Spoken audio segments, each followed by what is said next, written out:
So, are we looking at Bulma and Ginyu working together? And I mean working together better than they did in the anime?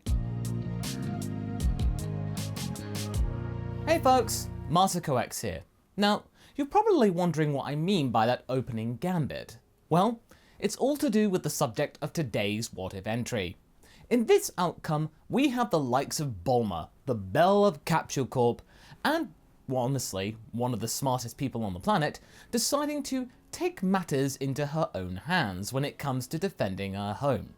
Instead of just relying simply on the likes of Goku and the rest of the Dragon team like a chump, she makes use of her knowledge and resources to make herself into something that could go on and actually help them, using her own special skills and know-how which are true to herself. In short, what might have happened if she decided to not only do that, but also train like Goku and the others to bring herself up to prominence and have herself her own little Super Sentai moment and become a recognizable superhero, and yet keep herself a closely guarded secret.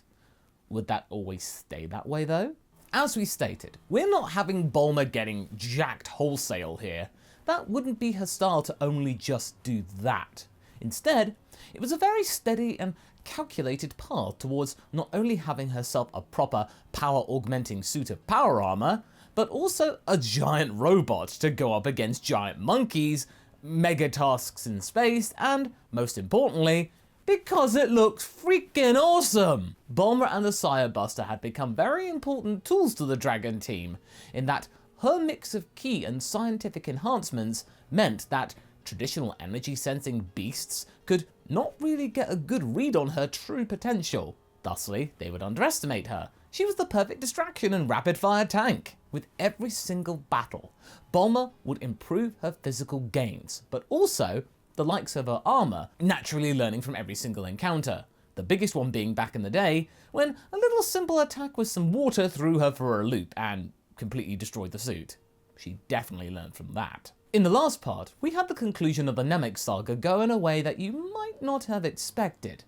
With her main usefulness behind her, Bulma was about ensuring that the likes of Goku and the others were okay.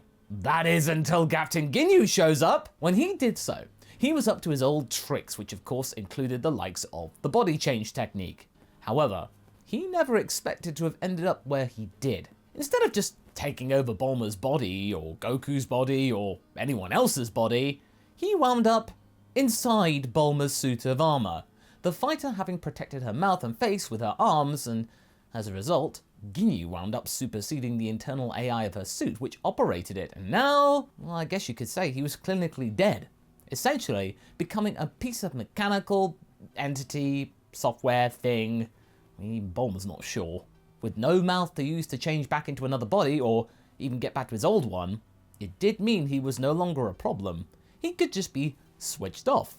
And as that was going on, Frieza had been causing trouble because he likes to cause trouble. But then of course Piccolo, thanks to all of his gains in this story, had finished him off in 2 special beam cannons. Weeks later, the gang were taking stock at what had happened. Piccolo had become incredibly powerful. Namek was safe, their friends were back, and now Bulma had some kind of task to deal with in getting her suit back up to working condition, now that she had an unexpected guest residing within it. Now, I bet you're wondering also about Goku. Why no Super Saiyan? Well, it hasn't really come up yet, it hasn't really sparked up.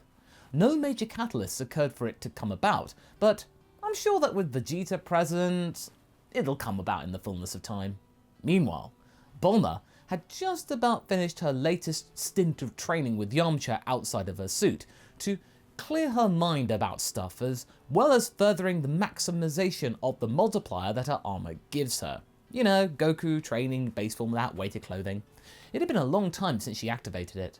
She hadn't actually done so since getting back from Namek. She was too scared to deal with Ginyu's presence and fear of not being a body anymore. But she knew that she had to get over herself and turn it back on someday. Having steeled herself up to cope, Bulma plugged the suit into its special harness to keep it in place, so that means Ginyu's just not flailing around out of terror, and activated the computer system. With a whir of buzzing, Ginyu's voice suddenly drawled its way back to its natural pitch. Oh, what was that? That feeling, it Where am I? Bulma breathed in and informed him. We're on Earth, at my home. You've been shut down for about 5 weeks since Namek. 5 weeks? You could just turn me off? Of all the underhanded, cowardly, and deceitful acts you could do, avoiding your problems even. That's not my main concern right now, she said with a cool authority which made even Ginyu step up and take notice. My main concern is figuring out what to do with you. Right now, you're no longer a physical being. I'm pretty sure that's hard to take in already. Your body is currently rotting away back on Namek. Ginyu gasped, but Bulma paid no heed to this. She continued. It was very much important to stamp her authority early.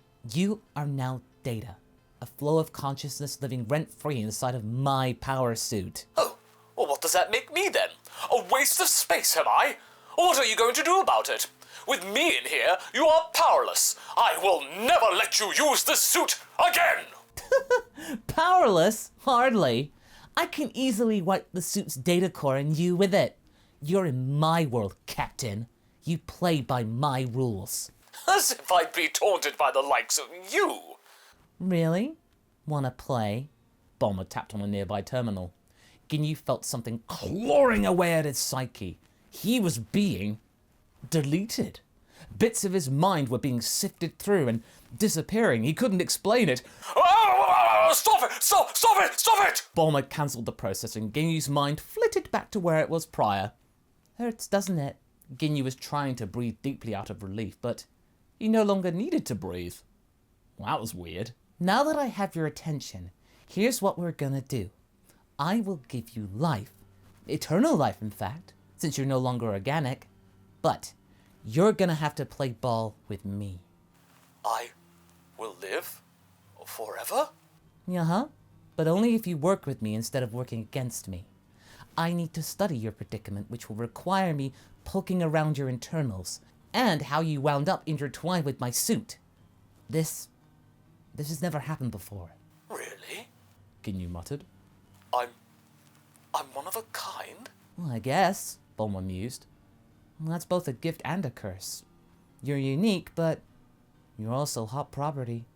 If our competitors knew about you, they'd be leaping over themselves trying to steal you from me. Huh! Ginyu tried to pose, but was still restrained, remember? As if I would let them try something so heinous. Bulma looked unimpressed. Right. Anyway, you give me access to the systems, and I will allow you to live on in my suit. I guess this will make us a team? A team, you say? Ginyu said with relish. Well, having lost my own team recently, by your friend's hands, I might add, I guess starting anew wouldn't be so bad. All right, I'll play your game. For now.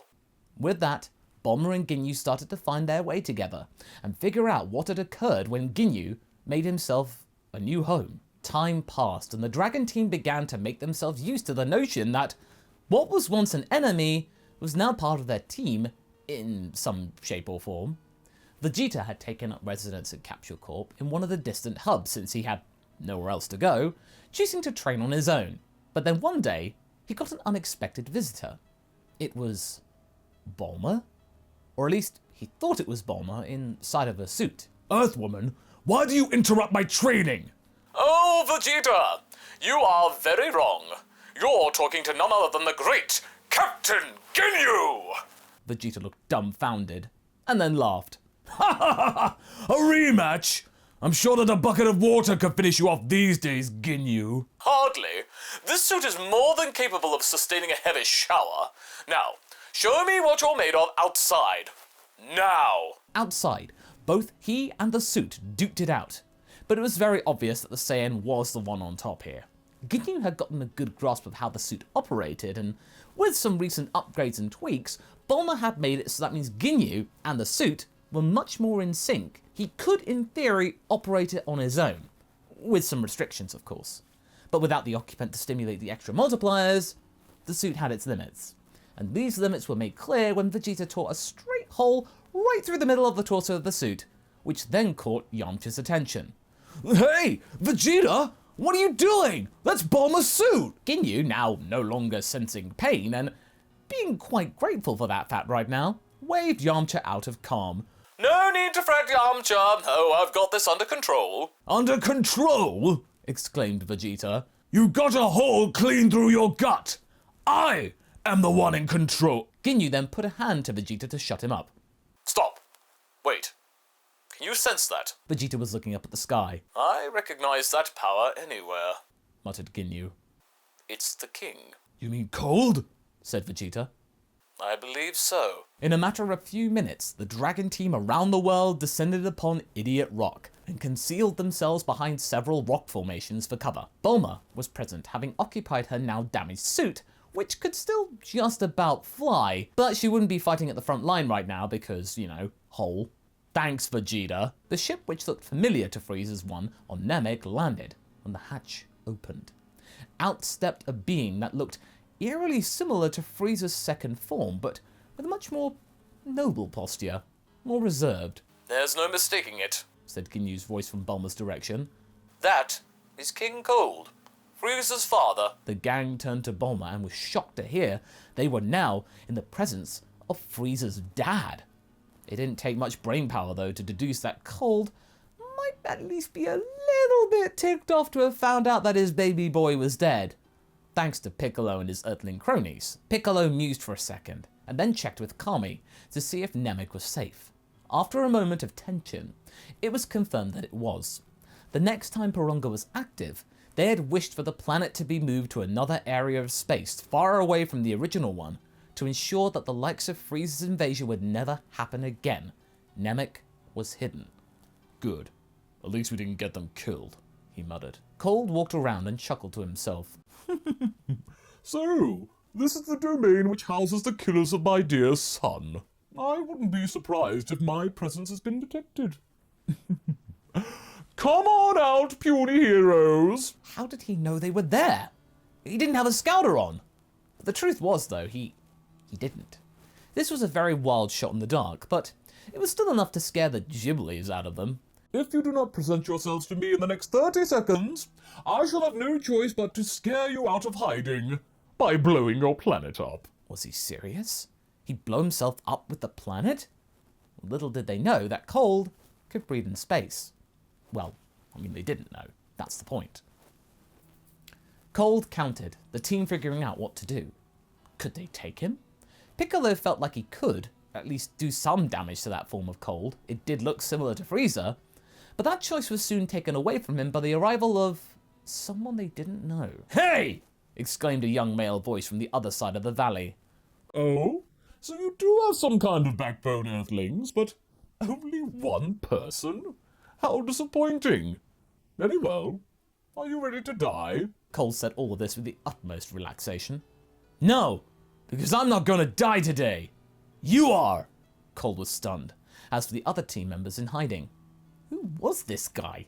They had no idea who this was. He wasn't one of them, but then something became apparent which made things all the more suspect. The young man made a motion and shouted, "Androbuster! Action!" Moments later, the young boy was covered with tiny platelets from a small device on his wrist. They were covering him from head to toe and forming themselves into some kind of suit. Bulma gasped. No way. Androbuster? Like, Saya Buster? Vegeta groaned. I really wish you would stop calling it that, woman. Hey, it busted you, didn't it? She turned with malice to the prince before restoring her gaze to the man who was now battle-ready in his suit. The colours were familiar, though, to hers, but the overall design was much sleeker. It looked much more advanced, and there, quite obviously, was the Capture Corp logo. How? But it didn't matter right now. The teen was getting ready to fight, and Cold was not. He had no idea what he was about to face. Cute. Is this the supposed battle armor that my minions told me about? Interesting. We could do with some of those for the army. If you were to cease this display of foolishness and perhaps join me, I'm sure we can come to some sort of agreeable deal. Cold couldn't finish his sentence. The young man had sliced him in half. His upper torso collapsed to the ground, Cold being able to see his legs still upright for a few seconds, standing, before they too fell over, kicking up dust on the ground. The suited fighter had used some kind of key heat blade to slice clean through the king as if he were made of butter. What kind of weapon is that? Exclaimed Ginyu. And why don't I have it? He said with the utmost jealousy. That's not possible, hissed Bulma. I can't do that. I tried once when testing out previous models. The metal gets too hot to operate, and it burnt my hand badly. But there, it looks perfected. She was amazed, but the rest of the team were more focused on the battle instead of the mechanics. The man stomped in Cold's hand, which made him squeal with pain. The soldiers from the ship started to pour out to see what had happened to their boss, only to find him on the ground, in literal pieces. Now, these soldiers were pretty loyal to Cold. He treated them well enough, so they were ready to fight for him. But they weren't ready for this opponent. If Cold had been easily subdued, these fools were like turds in the wind. Within a few short moments, the entire battalion was slain and laid there with their master on the ground. Disappointing, said the young man. You were of no sport at all. It came all this way? And for what? Nothing. Shame. And with that, Cold stammered out platitudes, but these fell on deaf ears. With one swift blast to the face, Cold was snuffed out instantly. When the dust cleared, the man powered down, his suit cascading back into platelets again and into his wrist device. He then turned to the area where the gang were hiding, now with a much more relaxed tone. Hey there! It's all clear now! Come on out! Goku elected to go talk to him, but Bulma stomped out with him. Both she and Ginyu were very keen to find out what that suit was and why it had their logo on it. It's an honor to meet you, Goku, and... Bulma, was it? Bulma looked confused. Yeah? That a problem, kid? The kid blushed. No, not at all. No, not at all. In fact, it's great to meet the inventor of this technology. It's been very useful in our line of work. Which is? Bulma said with curiosity. Dealing with pests! Exclaimed the wristwatch, with Ginyu's voice. And that's where we're going to be leaving things for right now. So what do you folks think? Who is the father of this boy? Do you think he will provide Bulma with yet more technological advancements? Leave a comment below and let's get this discussion going. And I shall see you in the next video. Catch you later.